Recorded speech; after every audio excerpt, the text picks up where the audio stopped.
사도행전 28장 1절에서 3절 다시 한번 읽읍시다. 시작.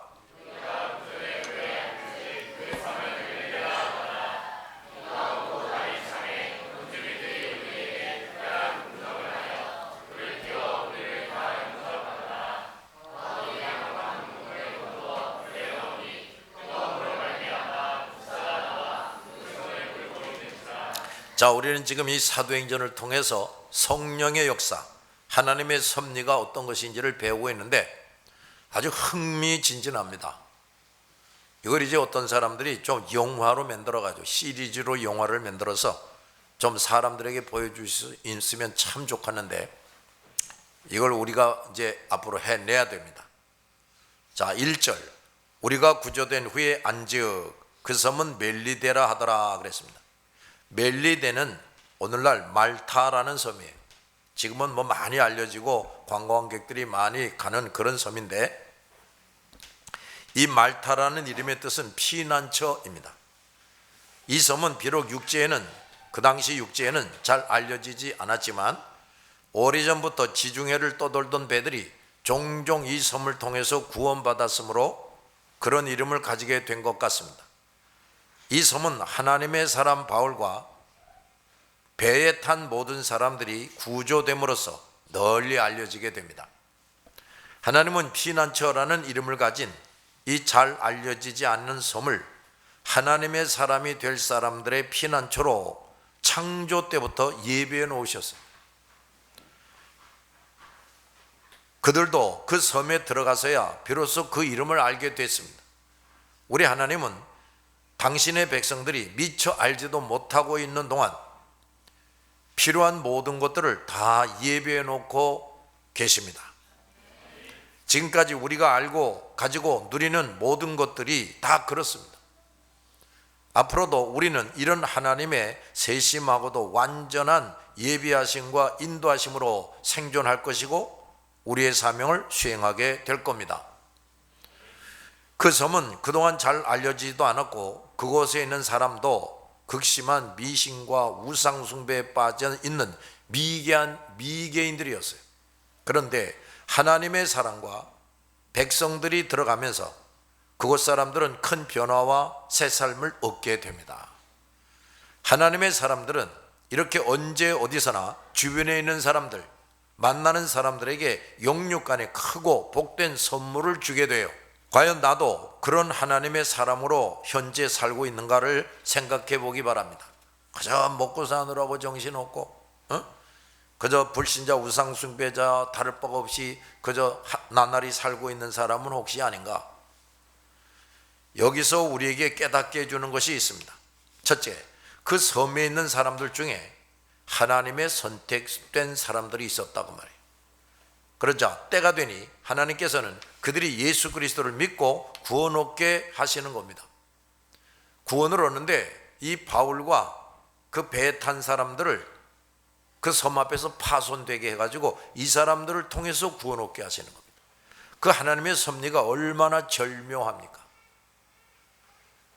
그 사람들은 이미 잘 알고 계셨던 하나님께서 바울을 그들에게 보내셔서 영생 구원을 얻게 하신 겁니다. 하나님은 구원하실 자들에게는 때가 되면 하나님의 사람을 보내십니다. 뭘 보내요? 하나님의 사람을 보내서 복음을 듣고 구원 얻게 하십니다.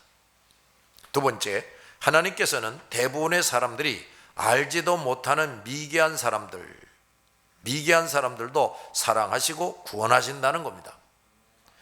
그 섬은 그동안 구약 성경을 전해주거나 복음을 전해주는 사람이 전혀 없었어요.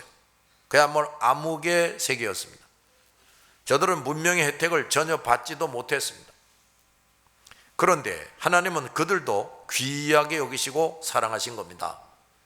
오히려 문명의 혜택을 누리는 대부분의 사람들이 아직도 하나님과 복음을 받아들이지 않고 있는데 이 미개인들로 하여금 하나님과 복음을 받아들이게 하신 것입니다. 그렇다면 이 사람들이 그 문명 세계에 사는 사람들보다 더 행복한 사람들이죠. 중요한 것은 이 세상에서 더 가지고 누리는 것이 중요한 게 아니라 하나님을 알고 예수 그리스도를 믿는 것입니다. 이런 사람은 어떤 부자, 권력자, 학자보다도 하나님께로부터 최고의 복을 받아 누리고 있는 사람이에요. 그러므로 우리 그리스도인들은 빈부귀천을 따지고 또 길이 잘 닦여 있고 사람이 살만한 곳에만 가서 전도하려고 하지 말고 가장 미개한 곳, 사람들의 발길이 닿지 않는 그런 곳에 가서도 복음을 전해야 돼요. 세 번째, 하나님께서는 그 섬 사람들을 구원하시려고 배가 깨지게 하셨어요. 근데 그 배가 깨질 때 그 배에 탄 사람은 왜 배가 깨지는지 도무지 영문을 알 수가 없었겠지. 근데 그 섬 사람들을 구원하기 위해서 또 배가 깨지게 했다는 겁니다. 그래서 하나님의 사람으로 하여금 그곳에 들어가게 하신 겁니다. 하나님은 그들을 구원하시려고 바울과 275명이 상당한 시간 동안 이루 말할 수 없는 고초를 겪고 모든 물건을 다 잃어버리고 배도 깨지게 하셨던 겁니다.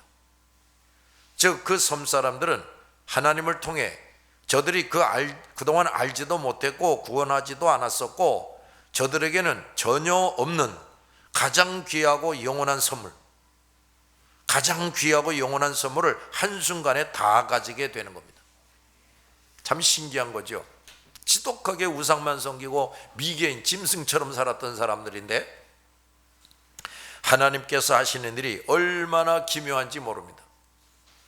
한쪽은 모든 것을 잃고 극심한 고통을 당하는데 그 사람들을 통해서 그 잃고 극심한 고통당하는 사람들을 통해서 다른 쪽의 사람들은 모든 것을 다 얻게 하시는 겁니다. 하나님은 이 모든 일을 복합적이고 유기적으로 섭리하신 겁니다. 그 배가 깨진 것은 어디까지나 배에 탄 사람들이 하나님의 경고를 무시하고 불순종했기 때문에 깨졌죠.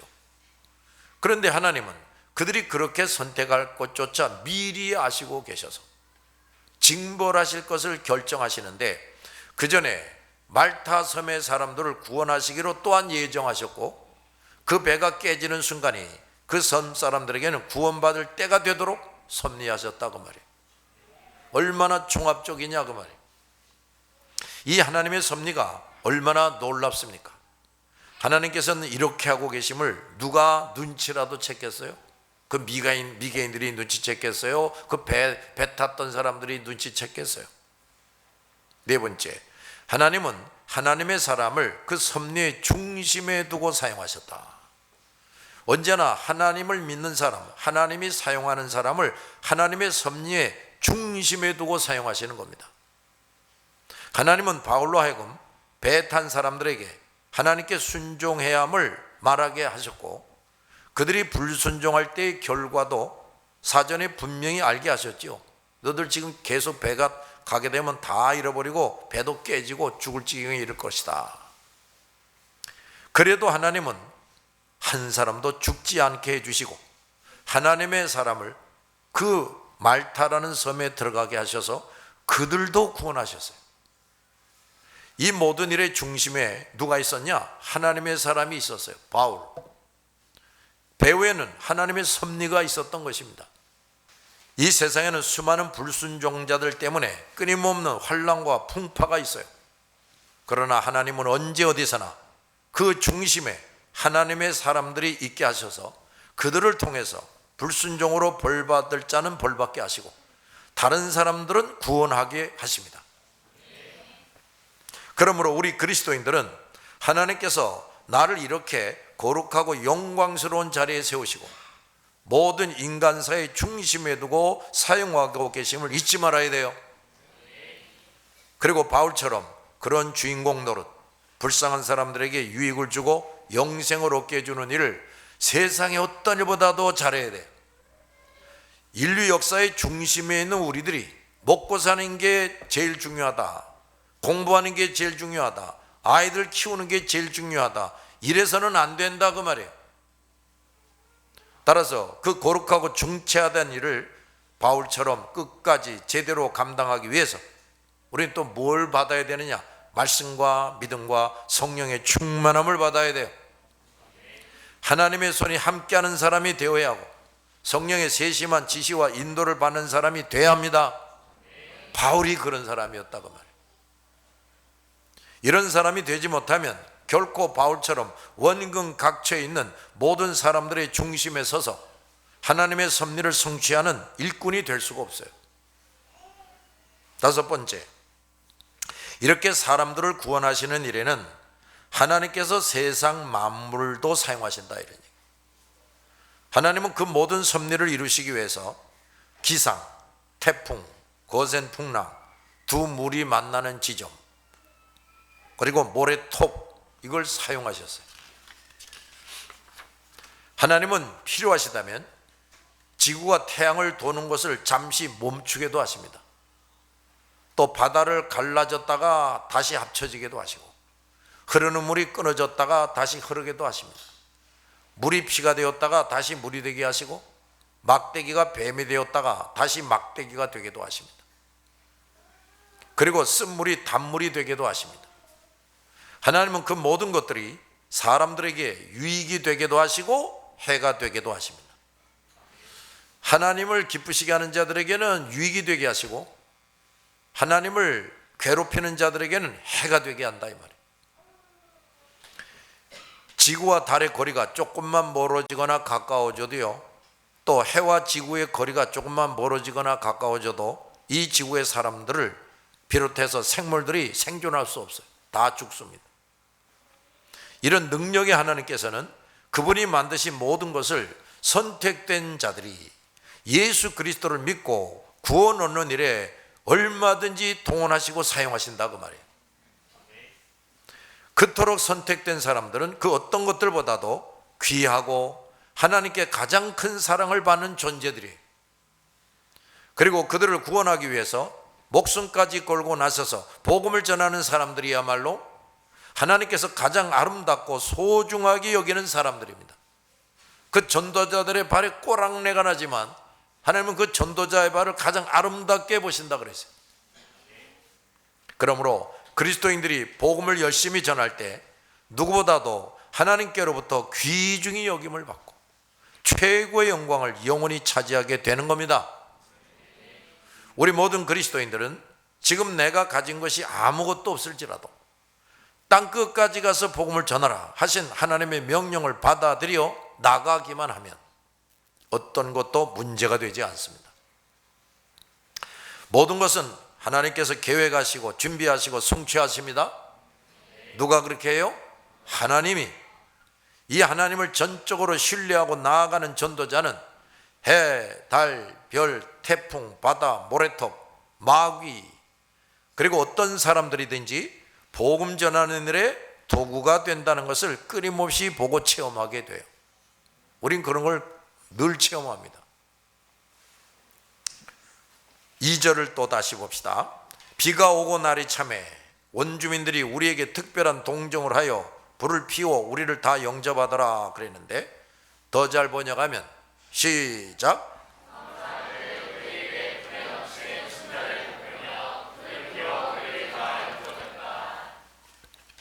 이 멜리데는 육지에서 멀리 떨어져 있어서 잘 알려지지 않아서 헬라인이나 로마 사람들과도 교류가 없었어요. 그러므로 지중해 어떤 섬보다 미개한 섬이었습니다. 그런데 그러한 섬 사람들이 난파를 당해서 겨우 몸만 살아서 들어온 276명이나 되는 그 많은 사람들에게 호의를 베풀었다. 이건 아주 특이한 일입니다. 외딴 섬 사람들, 더욱이 미개한 사람들은 자기들 섬에 낯선 사람들이 나타나면 적대감이나 위기감을 가지고 대하는 것이 일반적인 일입니다. 더욱이 무단 침입자가 276명이나 되는 집단이었으므로 저들에게 큰 위협이 아닐 수가 없죠. 이들은 몸에 아무것도 지니지 않았으므로 마음만 먹는다면 섬 사람들은 이 배가 파손돼서 이제 해변에 들어온 이 사람들에게 화살을 쏘든지 창이나 칼로 공격해서 몰살시킬 수가 있었어요. 그런데 그들은 모두에게 분에 넘치는 친절을 베풀었습니다. 그 아메리카 대륙으로 가보자 청교도들이 메이플라워라는 배를 타고 이제 갑니다. 근데 이루 말할 수 없는 어려움을 겪어요. 그 뱃속에서 병들어서 죽고 뭐 이래저래 죽고 이제 뭐 몇 사람도 남지 않았지. 근데 이제 한 곳에 도착하게 되는데 거기에 있는 원주민들이 그들의 마음을 하나님이 움직여서 여기 멜리데 섬 사람들처럼 그 인디안들이 이 사람들을 잘 도와주게 됐어요. 그래서 그들이 살아가지고 미국이라는 나라를 건설할 수가 있게 된 겁니다. 이것은 그 섬 사람들이 선하고 인간애가 컸기 때문이 아니라 하나님께서 그들을 강력하게 감동시키신 겁니다. 그 섬 사람들은 난파당한 사람들 중 누구도 전에 만나본 적이 없어요. 그 많은 사람들에게 그런 큰 친절을 베풀 이유가 전혀 없습니다. 하나님께서 도우시면 이렇게 전혀 알지도 못하고 아무 관계도 없던 사람들, 심지어 원수였던 사람들까지도 나를 돕게 하십니다.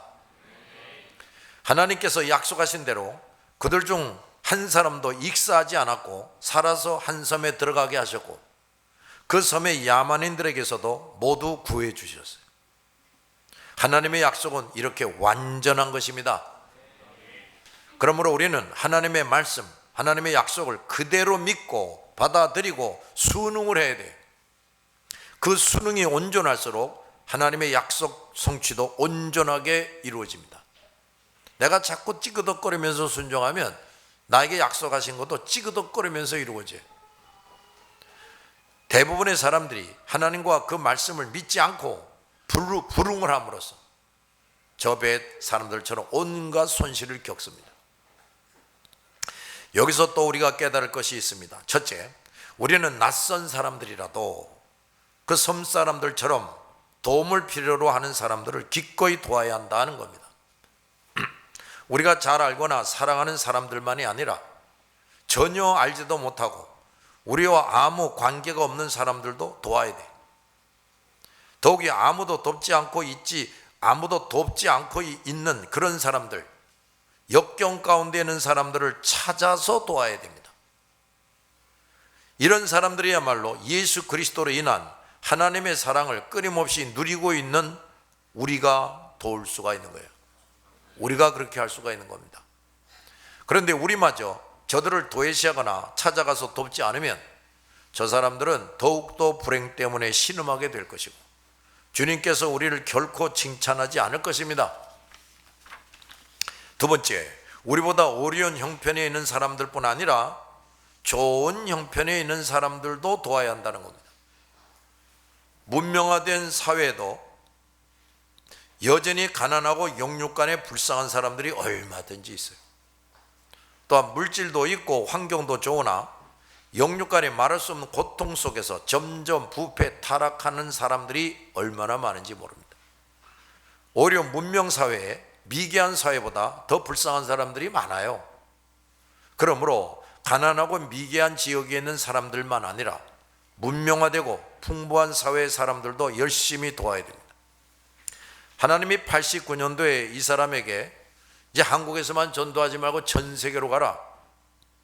그래서 난 속으로 이 동남아나 아프리카 같은 불쌍한 데 가라는 거겠지 했는데 곧바로 미국으로 가라. 미국부터 가라 그래. 그럼 미국에는 이미 예수 믿는 사람들이 얼마나 많습니까? 우리보다 얼마나 문명화가 됐어요. 근데 미국으로 가라. 근데 미국에 가보면 동남아시아에 있는 어떤 국가보다도 참으로 불쌍한 사람들이 많습니다. 미치광이들이 많아요. 우리는 특히 물질보다도 복음과 신앙을 전수해 주어서 그들의 영혼부터 살려내야 하는 겁니다. 영혼이 살게 된 사람은 하나님을 섬기고 그 말씀을 지킴으로 하나님에 의해서 영육간에 진정하고 완전한 돌봄을 받게 되는 겁니다. 우리 그리스도인들은 사람이 있는 곳이라면 어디에나 달려가서 복음을 전해줘야 돼. 지구상의 모든 사람들에게 무엇보다 시급한 것은 복음이에요. 돈이 아니고 복음부터 전하고 물질로 돕는다면 그것은 가장 좋은 방법이 될 겁니다. 그러나 물질적으로 돕고 복음이 빠지면 그것은 전혀 지혜롭지 못하다고 말해요.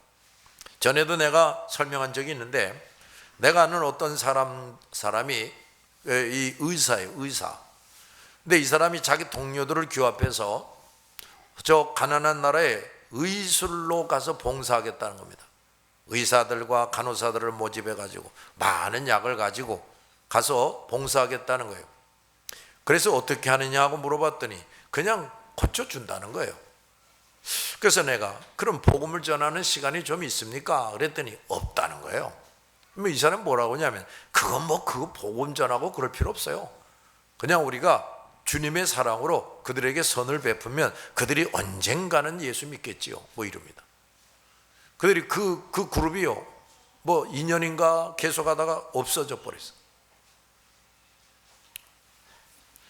우리 그리스도인들은 영육 간에 역경과 고난을 당하고 있는 사람들을 잘 돕기 위해서 하나님께서 허락하시는 한 수단과 도구들을 열심히 준비해야 됩니다.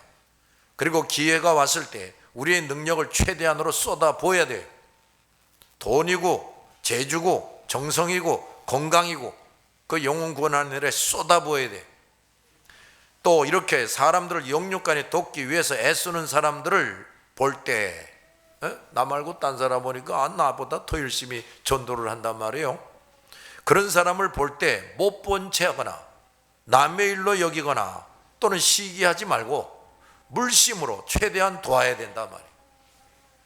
내가 누구를 돕는 일만 열심히 하고 다른 사람이 구제하는 일에 무관심하거나 돕지 않는다면 다른 사람을 전도하고 열심히 구제를 하는데 또 딴 사람이 그걸 또 열심히 하더란 말이에요. 근데 그런 사람들에게 무관심하거나 돕지 않는다면 나는 아직도 어린아이 신자란 말이에요. 세 번째, 우리가 누구의 도움을 받았을 때 그 도움은 바로 하나님의 손에서 오는 것임을 알아야 됩니다. 하나님께서 역사하지 않으시면 나의 가족도 나를 돕지 않습니다. 내가 다른 사람을 도왔다면 그것도 하나님께서 나를 감화하셔서 하게 하시는 겁니다. 만일 하나님께서 원하시면 원수도 나를 돕게 하실 수도 있고 원수끼리도 서로 화평하게 만들어요. 우리가 하나님을 기쁘시게 한다면 특히나 하나님께서 가장 기뻐하시는 사람들을 구원하는 일을 잘한다면 하나님은 사람이든 동물이든 원수든 마귀든 세상 돌아가는 역사도 심지어 독이라도 우리를 돕게 합니다. 이 좋은 일을 왜 미루고 게으름을 피우겠느냐 말이에요. 하나님은 바울이 그 섬 사람들을 전도할 것이기 때문에 그 한 사람을 염두에 두시고 나머지 276명도 원주민들에게 분에 넘치는 대접을 받게 한 겁니다. 네 번째, 그들은 하나님의 백성이 아니었고 바울도 몰랐음에도 불구하고 바울과 일행을 극진하게 대접했어요. 그 선행이 그들의 영육 간의 모든 문제를 해결받는 구실이 됩니다. 하나님은 아직 하나님도 알지 못하고 예수 그리스도를 믿지 않았던 그들의 마음을 선하게 만들어 주셔서 하나님의 사랑과 275명을 선대하게 하심으로 그들에게 꼭 필요한 것 한순간만이 아니라 영원히 유익과 복이 되는 놀라운 은총을 받게 하십니다. 잘 대접해 줬더니 엄청난 보상을 다시 받게 되는 거예요. 그러므로 불신자 우상 숭배자들이라도 하나님의 사람들을 선대할 줄 알아야 돼요. 저 사람들이 우리 하나님의 사람들을 조금이라도 도울 줄 알면 비교할 수 없는 것들을 차지하게 됩니다. 불을 피우고 우리를 다 영접했다 그랬어요. 바울과 275명의 사람들은 아무것도 가진 것이 없었어요. 그들은 목숨을 건졌는데 상실감이 그들을 짓누르고 몸과 마음은 지칠 대로 지쳐 있었어요. 그들은 배에 있을 때부터 거센 풍랑과 또 바람이 아니라 계속 쏟아지는 비를 맞으면서 풍랑과 바람만이 아니라 계속 비를 맞는 거예요. 온몸은 추위에 떨지 않을 수가 없었어요. 당시는 또 겨울이었습니다. 그래서 그 비와 몰아쳐오는 바람은 그들에게 얼음이나 다름이 없었을 거예요. 그런데 그 섬 사람들은 해변가에 쓰러져 있는 사람, 기운이 다 빠져서 걷지도 못하는 사람들을 일으켜주고 부축해주고 업어주면서 안전한 곳으로 이동시키고 추위를 막아줄 수 있는 옷이나 덮어줄 것들을 주었습니다. 그리고 비를 피할 수 있도록 해주고 나무를 가져다가 불을 피워서 몸을 녹여주었어요. 아니 276명이나 되는 사람들을 위해서 불을 피웠으니 나무를 해오는 일도 꽤 많은 노력과 시간이 필요했을 겁니다. 그 뭐 나무를 요만큼 갖다 놓고 그 276명을 따뜻하게 할 수 있겠어요? 그들은 할 수 있는 것을 다 해서 바울 일행을 도왔단 말이에요. 그러므로 그들은 하나님의 사람 바울을 통해서 많은 병자들이 치료됩니다. 이제 뒤에 또 나오면 아주 흥미진진해요. 많은 병자들이 치료되고 무엇보다도 예수 그리스도를 알고 믿어서 영생 구원을 얻게 됩니다. 추장의 부친을 비롯해서 그 섬에서 병을 앓고 있던 사람들이 바울을 위해서 고침을 받게 돼요. 그들은 그동안 주술사 또 우상종교의 힘을 빌어서 고침받으려고 애썼을 것이지만 아무 소용이 없었어. 모든 질병을 하나님의 사람을 통해 고침받게 되는 겁니다. 이거 참 신기하잖아요. 갑자기 말이야 무슨 배가 와서 깨져가지고 사람들이 겨우겨우 자기 섬내에 와서 이제 살아있는 겁니다. 근데 그 중에 한 명 바울을 통해서 그렇게 병고침 받으려고 뭐 산에 가서 뭘 캐다가 먹고 주술사에게 가서 빌고 갖다 바치고 해도 병을 못 고쳤는데 이 사람이 싹 고쳐주는 거예요. 그럴 것이라고 누가 짐작이나 했겠어요? 여기서 우리가 또 깨달을 것이 있습니다. 첫째, 우리도 사람을 도울 때 할 수 있는 모든 것을 다해서 도와야 합니다. 섬 사람들은 모든 정성을 기울여서 바울 일행을 도왔어요. 우리도 사람들을 도울 때 이렇게 정성을 다해서 해야 합니다. 신용만 하거나 한두 가지만 돕고 그쳐서는 안 돼요. 그들은 정성을 다해 60만 도왔는데 하나님은 하나님의 사람 바울을 통해서 영육 간의 영원한 도움을 받게 하셨어요. 두 번째, 우리는 따뜻하게 지낼 집과 잠자리와 옷과 음식이 있어서 굶주림과 추위에 떨지 않게 된 것에 대해서 하나님께 감사해야 합니다. 그리고 지금도 굶주리와 추위에 떨고 있는 사람들이 얼마나 많은지 기억해야 돼요. 따라서 우리는 따뜻한 잠자리에 들 때와 음식을 먹을 때마다 그들을 위해 기도하고 그런 사람들을 발견했을 때 미루지 말고 도와야 됩니다. 무엇보다도 우리는 그들에게 열심을 다해서 복음을 전해줘야 돼요. 알았습니까? 3절, 바울이 나무 한 묶음을 거두어 불에 넣으니 뜨거움으로 말미암아 독사가 나와 그의 손을 물고 있는지라. 여기 나무 한 묶음을 거두어를 더 잘 번역하면 장작을 한 무더기 모아다가 입니다. 자, 바울은 죽지 않고 살아난 사람들을 위해서 계속해서 또 봉사를 합니다. 그는 원래 몸에 가시가 있는 사람, 고질병이 있는 사람이에요. 그래 결코 건강하지 못했어요. 게다가 14일 동안이나 고생을 했으므로 그 276명 중에서도 가장 힘들고 지쳤을 겁니다. 그런데 다른 사람들처럼 장작을 모으고 불을 지피는 일을 계속하는 겁니다. 바울은 거기 있는 사람들 누구보다도 참으로 잘난 사람이에요. 위대한 하나님의 사람이었는데 스스로 모든 사람의 종이 됐습니다. 그는 누구보다도 능동적이고 부지런히 다른 사람들을 도왔어요. 우리 성도들은 반드시 이걸 배워야 됩니다. 수동적으로 하지 말고 능동적으로 하란 말이에요. 뭘 꼭 시켜서 하고 그러지 말고. 해야 할 일이 생겼을 때 결코 게으름 피우지 않았고 또 그 일을 즐겨했고 결코 자신의 편한 것을 도모하지 않았어요. 그는 자기가 다른 사람들을 위해 유용하다면 어떤 일도 마다하지 않고 했습니다. 우리도 죄 외에는 아무것도 수치스럽게 여기지 말아야 됩니다. 그러므로 우리는 다른 사람들의 유익을 위해서 필요하다면 가장 하찮은 직업도 기꺼이 감수해야 돼. 그거 하면서 봉사도 하고 전도도 해야 돼. 불에 넣으니 뜨거움으로 말미암아 독사가 나와 그 손을 물고 있는지라 그랬습니다. 자, 여기에서 하나님은 참으로 극적이고 놀라운 뜻을 이루고 계십니다. 하나님은 또 바울을 통해서 그 275명과 그 미개인들을 다 예수 믿게 하려고 독사를 준비했다가 사용하십니다. 바울이 아름다운 마음으로 모든 사람에게 유익과 본이 되는 일을 하고 있었는데 독사에게 물리게 됩니다. 뱀이나 독이 있는 동물들은 일반적으로 나뭇가지에 많이 서식합니다.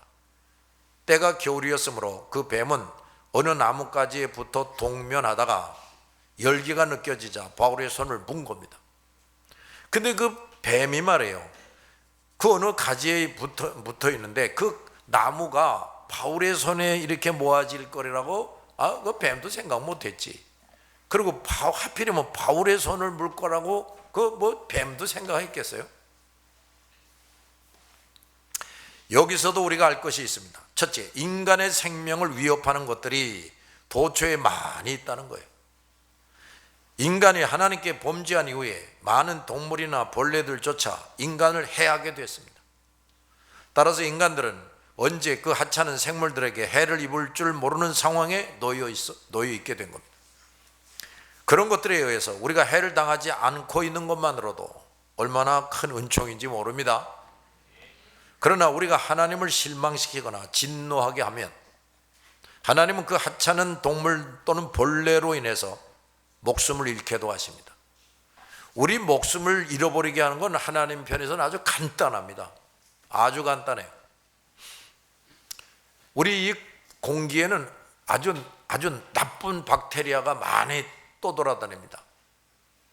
그런데 그 박테리아가 우리 코를 통해서 이렇게 들어가 가지고 심각한 병을 일으켜서 내일 모레 죽게도 할 수 있어요. 근데 그러면 박테리아가 코를 통해서 들어가는데 하나님이 딱 막아주는 겁니다. 야, 오줌으로 대변으로 나가. 그래서 병이 안 걸리게 해줍니다. 그게 우리가 살아 존재하는 거예요. 알겠습니까?